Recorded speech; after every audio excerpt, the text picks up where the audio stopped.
Well, hello, my name is Christopher Scott, and today I'm going to be giving a brief devotional in the text of Philippians, chapter 1 of Philippians, verses 20 through 26 here, talking about Paul's life for Christ. So I'll walk through the text and I'll give a couple of good applications at the end for a brief devotional for you here today. So let me read. I'm going to read from the New Living Translation. Chapter 1, verse 20, Paul writes, "For I fully expect and hope that I will never be ashamed, but that I will continue to be bold for Christ as I have been in the past. And I trust that my life will bring honor to Christ wherever, whether I live or die. For to me, living means living for Christ, and dying is even better. But if I live, I can do more fruitful work for Christ, so I really don't know which is better. I'm torn between two desires. I long to go and be with Christ, which would be far better for me, but for your sakes it is better I continue to live.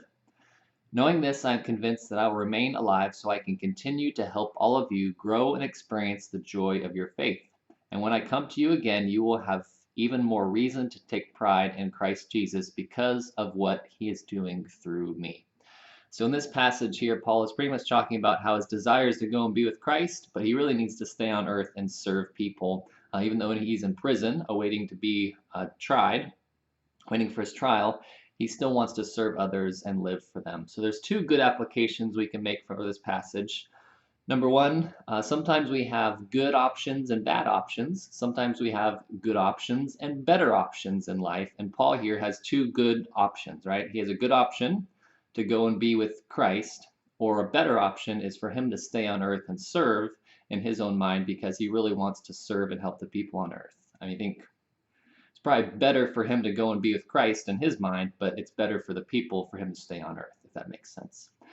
The second application is that leaders exist for the benefit of others, which is really what Paul is doing here. He's saying, I want to go be with Christ, but I know it's best for you that I stay here on earth. And that's what he's saying, that he wants to stay on earth and be a leader that exists for the benefit of others. So that's the devotion here in Philippians chapter 1, verses 20 through 26.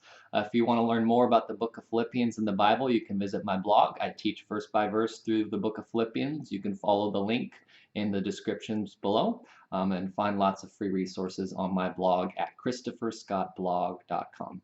Thanks for watching and hope to catch you again soon.